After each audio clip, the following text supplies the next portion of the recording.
YCP నుంచి అయితే ఒక మాట అయితే వినిపిస్తుంది. ఖచ్చితంగా విశాఖ స్టీల్ ప్లాంట్‌ని కాపాడటంలో జగన్మోహన్ రెడ్డి ప్రభుత్వం కూడా చాలా మంచి నిర్ణయం తీసుకుంది.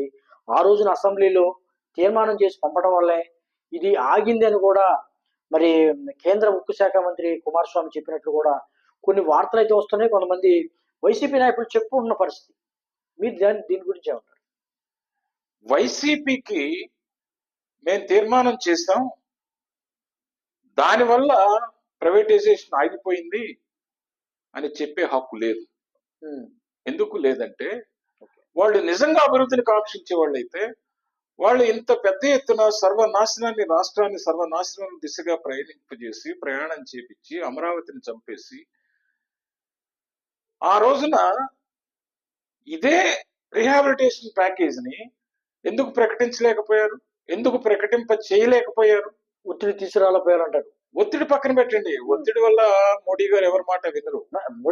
మోడీ గారు ప్రధానమంత్రి నిర్ణయం తీసుకునే వాటిలో చాలా ఫర్మ్ గా ఉంటారు. మంచి గట్టి నాయకుడు. ఆయన ఏదైనా ఒక నిర్ణయం తీసుకుంటే దానికి వెనకంజ వేసే ప్రశ్నే లేదు. ఒకే ఒక దశలో ఆయన వెనకంజ చేశారు. రైతు ఉద్యమంలో రైతు నిర్ణయాలప్పుడు ఆయన వెనకంజ వేశారు. అది సబబు అనిపించింది.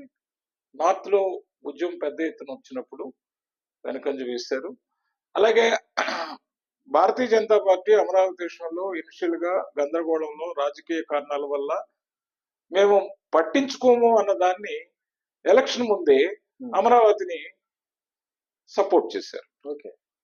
కాబట్టి నిర్ణయాలు మార్చుకోవాల్సి వచ్చినప్పుడు అది ప్రజాభిప్రాయానికి అనుగుణంగా కావాల్సి వచ్చినప్పుడు మోడీ గారు మార్చుకుంటారు, తప్పులేదు.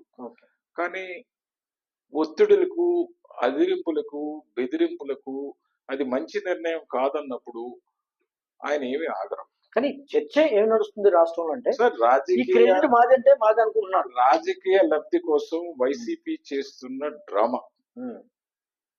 నేను ఒక ప్రశ్న సూటిగా వేస్తాను. వైసీపీకి బ్యాక్ కట్టంలో స్లీపింగ్ పార్ట్నర్ గాలి జనార్దన్ రెడ్డి కాదా? గాలి జనార్దన్ రెడ్డి అనే వ్యక్తి అక్రమ మైనింగ్స్ దోచుకుంటే వైఎస్ రాజశేఖర రెడ్డి టైం నుంచి ఇదే జగన్మోహన్ రెడ్డి అతనితో మిత్రత్వం పొంది ఇక్కడ రాజకీయాల్లో ప్రవేశించి రాజకీయాల్లో శాసించాలని ప్రయత్నం చేసిన ఖనిజ సంపదని దోచుకెళ్లిన దొంగ, ఆ దొంగకి మిత్రత్వం ఉన్న వైసీపీ వీళ్ళ స్టీల్ ప్లాంట్ రక్షించేది. ఏం మాట్లాడుతున్నారు? It's all upset. నేను ముమ్మటికి చెప్తున్నా, మీరు అన్ని వేల ఎకరాలు మీరు రాయలసీమలో ఇచ్చి మైన్స్ ని దోచేసిన వ్యక్తిని మీరు సంకరెత్తుకొని భుజానలో మోసి మీరు ఇంకా ఏదో ఈ స్టీల్ ప్లాంట్ ని రక్షించడానికి మా పాత్ర ఉందని మీసాలు మెలవేయటం అంటే సిగ్గు లేదా మీకు?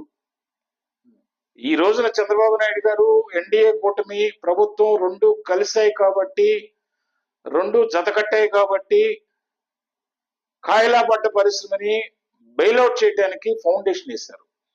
రాబోయే రోజుల్లో ఇటు కంపెనీ అఫీషియల్స్ కానీ, మినిస్ట్రీ ఆఫ్ స్టీల్ కానీ, అలాగే ఈ కమిటీలు కానీ, ఈ క్యాప్టివ్ మైన్స్ కానీ, ఇంకా దానికి కావాల్సిన వనరులకు కానీ సహాయ సహకారాలు అందిస్తారు. స్టీల్ ఇండస్ట్రీని, వైజాగ్ స్టీల్ ఇండస్ట్రీని, RINL ని శాశ్వతంగా ఈసారి ఒడ్డున పడుతుంది, బెయిల్అవుట్.